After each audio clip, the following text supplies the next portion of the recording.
Shalom, Hebrews and Hebrews. This is Oilfield Disciple, and we are on the last day on the river, so we're going to get our daily bread done, and I'll flip the camera around and check out this river. One last day here. Looks like it's starting to kind of go down a little bit. Got a little more rapids right there where the sandbar's at. We actually took us a little rafting trip down it yesterday. We floated about a half mile down here, maybe a mile down the river, and it was pretty cool, peaceful. It's been nice just being out here and enjoying God's creation and the peace and the tranquility, and not worrying about COVID-19 and stock market crashing and oil prices crashing and whatever the case may be. Just enjoying being alive in Yahweh, teaching these youngins some valuable life skills, that apparently they've never been taught, Both of them eager to work. All right, where are we at? Shemot.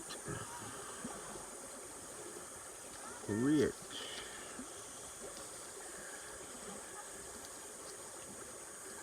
I think we read 8 yesterday.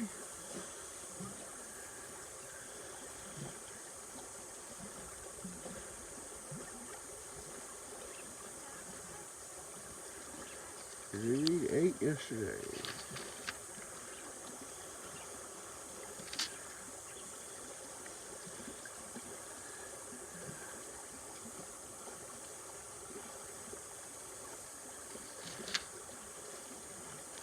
Yeah, we read 8 yesterday. Making sure. All right. Shemot, chapter 9. And Yahweh said to Moshe, Go into Pharaoh and speak to him. Thus saith Yahweh, Elohim of the Hebrews, Let my people go so that they serve me. For if you refuse to let them go, or still holding them, see, the hand of Yahweh is on your livestock in the field, and the horses and the donkeys, on the camels and on the cattle and on the sheep, a very grievous pestilence. And Yahweh shall separate between the livestock of Israel and the livestock of Mitzrayim. And let no matter die of all that belongs to the children of Israel. And Yahweh said at an appointed time, saying, Tomorrow Yahweh is going to do this word in the land. And Yahweh did this word the next day, and all the livestock of Mitzrayim died. But of the livestock of the children of Israel, not one died. And Pharaoh sent, and see, not even one of the livestock of Israel was dead. But the heart of Pharaoh was hardened, and yet he did not let the people go. This one hard-headed dude, ain't he? Yahweh said to Moshe and Aaron, hold up, dude. Kind of just popped into me. When we're puffed up with pride and we have that feeling that, we're somebody, which in this case, Pharaoh is somebody, but to even equate that to our own lives, we will literally go through hell if it's not our idea. If we don't feel like, we had the say in how it went. And we'll literally put ourselves through hell rather than to submit. Now, we see that here in Pharaoh, but we can also see that in our own lives. You feel me? And Yahweh said to Moshe and Aaron, Fill your hands with ashes from a furnace, and let Moshe scatter it toward the heavens before the eyes of Pharaoh. And it shall become fine dust in all the land of Mitzrayim, and it shall, come on. It blew my pages everywhere.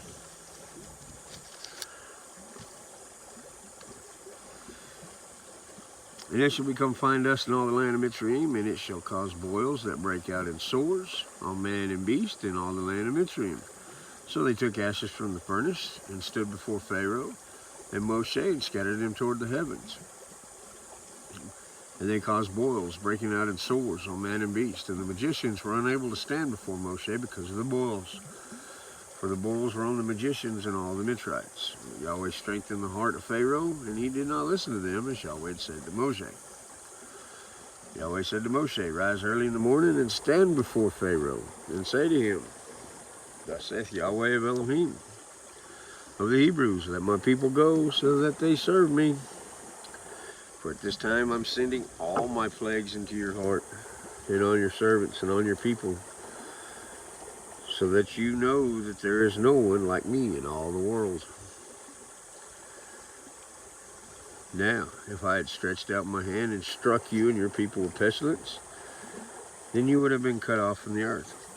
And for this reason I have raised you up, in order to show you my power, and in order to declare my name in all the earth. You still exalt yourself against my people, and that you do not let them go. See, tomorrow about this time I'm causing a very heavy hail to rain down, such has not been in Mitzrayim from the day of its founding until now. And now, bring your livestock to safety, and all that you have in the field, for the hail shall come down on every man and every beast which is found in the field and is not brought home, and they shall die.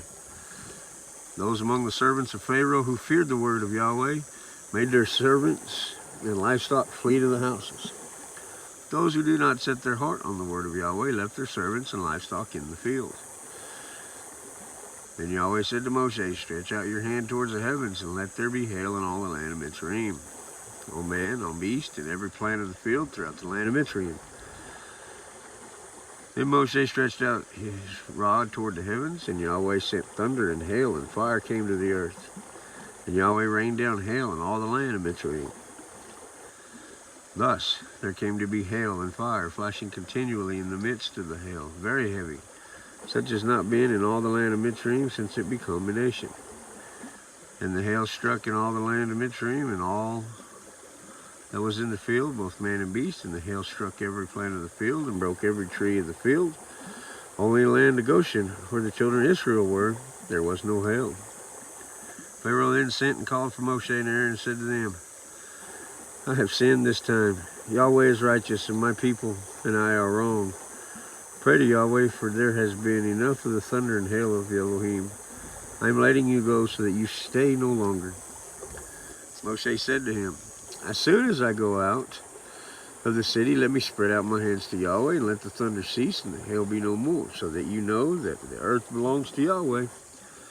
But as for you and your servants, I know that you do not yet fear before Yahweh Elohim, and the flax and the barley, come on, wind,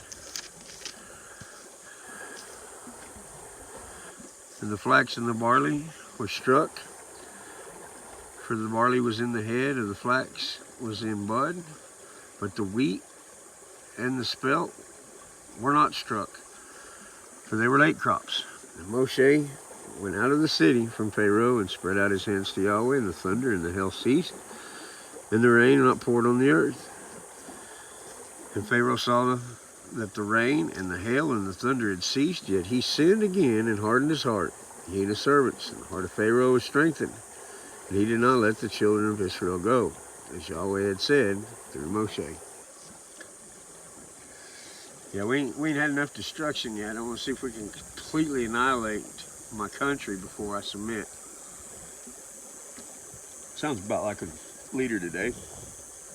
You know, definitely sounds like the Democratic Party. You know,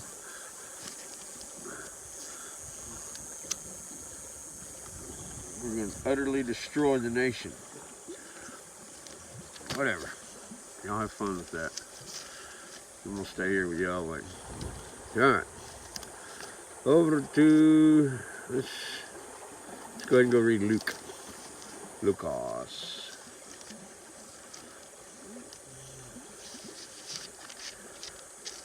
Come on now.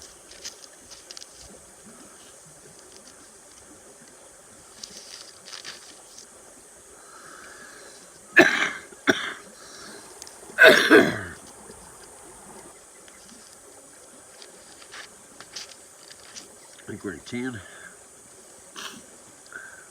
Nope, 11.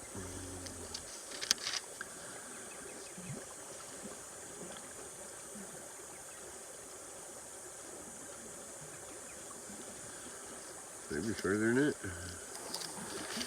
About 12.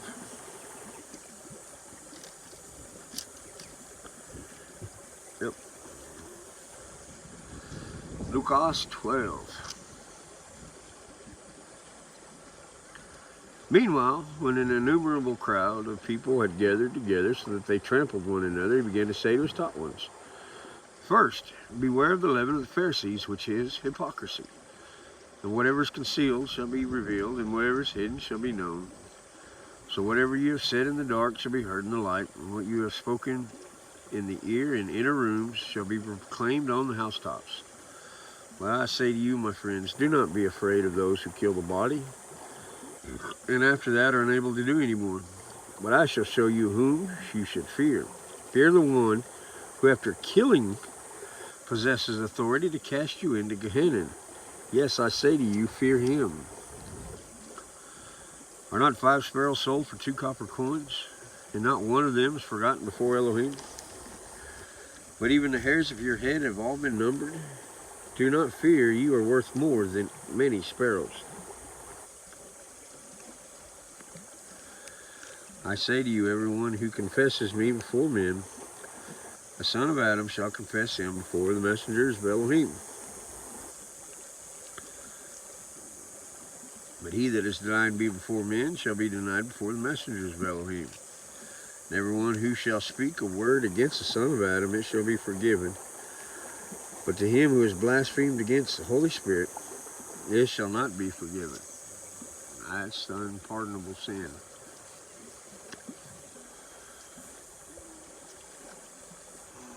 I've looked at that blasphemy of the Holy Spirit and how we really do it. And really all I can come up with and looking at it is blasphemy of the Holy Spirit is continually, like Pharaoh, hardening your heart. Continually denying the Spirit, continually denying that conviction until it becomes numb. And it's unforgivable because once you get to that point, you're not asking for forgiveness. Feel me?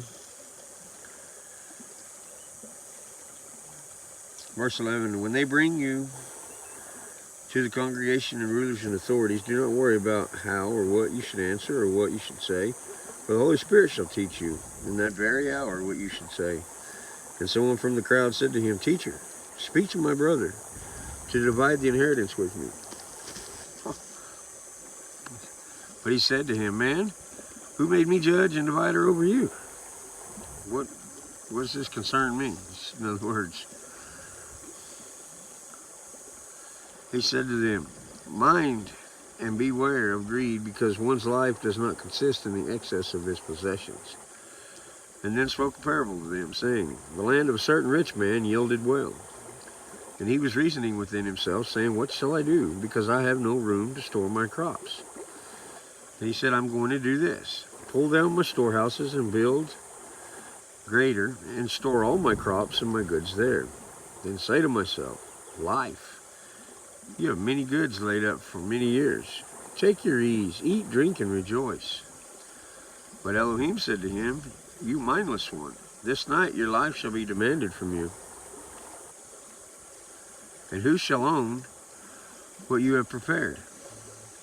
So is he who is storing up treasure for himself and is not rich towards Elohim? And he said to his taught ones, For this reason I say to you, do not worry about your life, what you shall eat, nor about the body and what you shall put on. The life is more than food, and the body more than clothing. Look, the ravens, for they neither sow nor reap, which have neither storehouse nor granary, and Elohim feeds them. How much more valuable are you than the birds? And which of you, by worrying, is able to add 1 cubit to his lifespan? If then you are unable to do the least, why do you worry about the rest? Look at the lilies, how they grow. They neither toil nor spin, and I say to you, even Solomon in all his esteem was not dressed like one of these. And if Elohim so clothes the grass, which today exists in the field, and tomorrow is thrown to the furnace, how much more, O ye of little belief? And do not seek what you shall eat, or what you shall drink, and do not Keep worrying. For the nations of the world seek all these things, and your Father knows that you need these. But seek the reign of Elohim, and all these will be added to you. Do not fear, little flock, because your Father did delight to give you the rain. Sell your possessions and give in kindness. Make yourselves purses which do not grow old, a treasure in heaven that does not fail, where no thief does come near, nor moth destroy. For where your treasure is, there your heart shall be also. Let your loins be girded and your lamps burning, and be like men waiting for their master, when he shall return from the wedding, that when he comes and knocks, they open to him immediately. Blessed are those servants whom the master, when he comes, shall find watching. Truly I say to you that he shall gird himself and make them sit down to eat, and shall come and serve them. And if he comes in the second watch, or in the third watch, and find them so, blessed are those servants. In other words, it doesn't matter when he comes, just be ready when he does come. You know, that's very important for us today. You know, this whole passage can apply to us, because especially us here in the Western culture, we worry about car payments and rent and house payments and how many pairs of shoes do I got in the closet, and is this shoes gonna match this outfit, and if not, then I got to go buy a new outfit, and then that's going to make me buy new shoes, because that's a brand new outfit, and those shoes that would match it, they've been worn once, and so they're not brand new. Before you know it, we're worrying about so much ignorance, it's not even funny.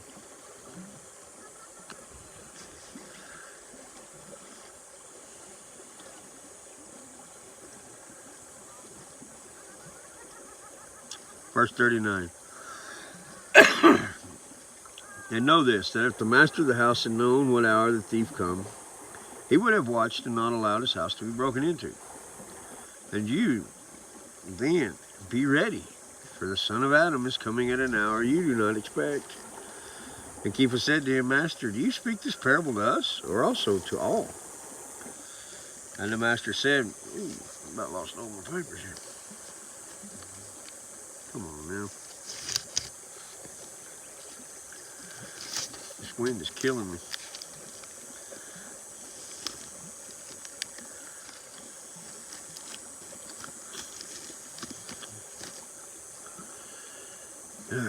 Verse 41. And Kepha said to him, Master, do you speak this parable to us or to us all?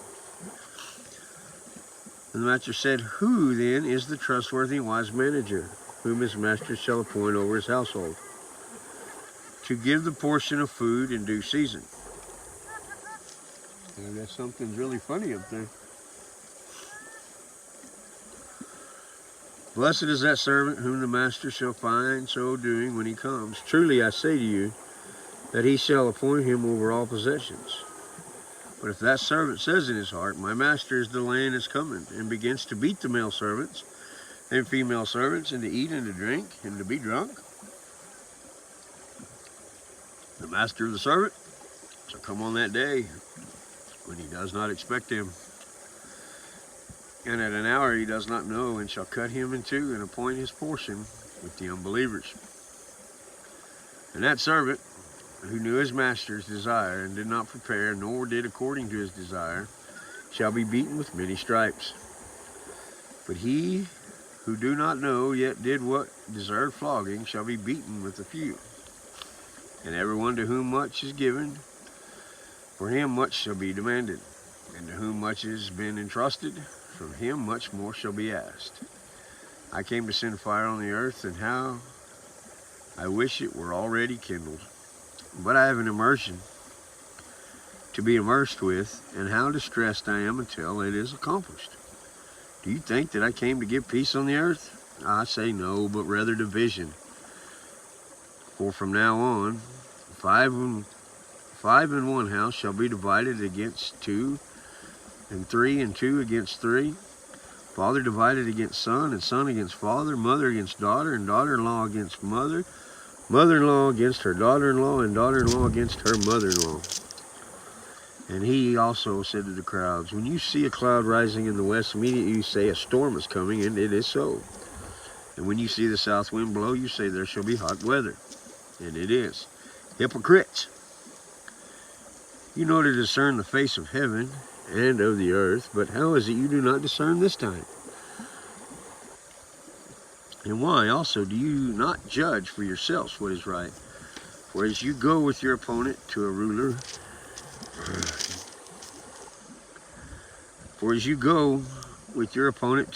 try hard along the way to settle with him, lest he drag you to the judge, and the judge deliver you to the officer, and the officer throw you to prison. I say to you, you shall certainly not leave there until you have paid even the last mite.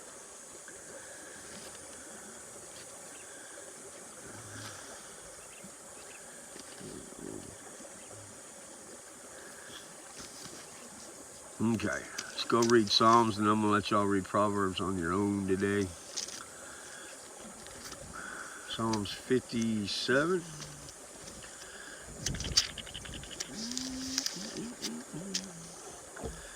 Show me favor, O Elohim, show me favor. For in you my being has taken refuge, and in the shadow of your wings I take refuge, till destruction passes by. I cry out to the Most High Elohim, to El, who is perfecting all matters for me. He sends from the heavens and saves me. Let me blew my pages.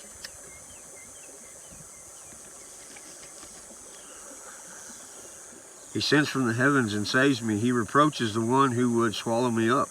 Selah. Elohim sends forth his loving commitment and his truth. My being is in the midst of lions. I lie among those who breathe fire, whose teeth and spears and arrows, and their tongue is a sharp sword. Be exalted, O Elohim, above the heavens, and let your glory be above all earth. They have prepared a net for my footsteps. My being is bowed down. They've dug a pit before me. They fell into the midst of it. Selah. My heart is firm, O Elohim. My heart is firm. I sing and praise. Awake, my esteem. Awake, harp and lyre. That's a lyre like the stringed instrument, not like lyre, lyre, pants on fire.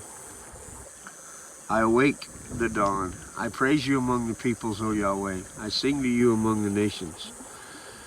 For your loving commitment is great upon the heavens, and your truth into the clouds. Be exalted above the heavens, O Elohim, and let your glory and honor be above all the earth. Again, David singing, man, we got to give all praise and honor to the Father in heaven. Doesn't matter what's going on around us. Doesn't matter that the Democrats are trying to destroy the country.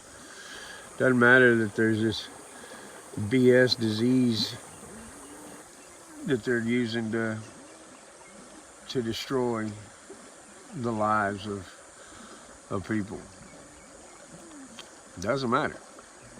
What matters is where your heart is. Where is your heart pointed towards the Lord? Focused on the Lord. With all you have. With all your heart, with all your soul, with all your mind. That is the first and greatest command. And with that, it will cause you to love your neighbor as yourself. But we can't love our neighbor if we don't love God, because we don't know what love is without loving God and his reciprocation of that love. It's really quite easy once you break it down and look at it, but it's quite complicated to walk it out sometimes. Anyway, y'all be blessed, be encouraged, and always be frustrated. A soul-filled disciple, and we will catch you out in the field of the oil on the next reading.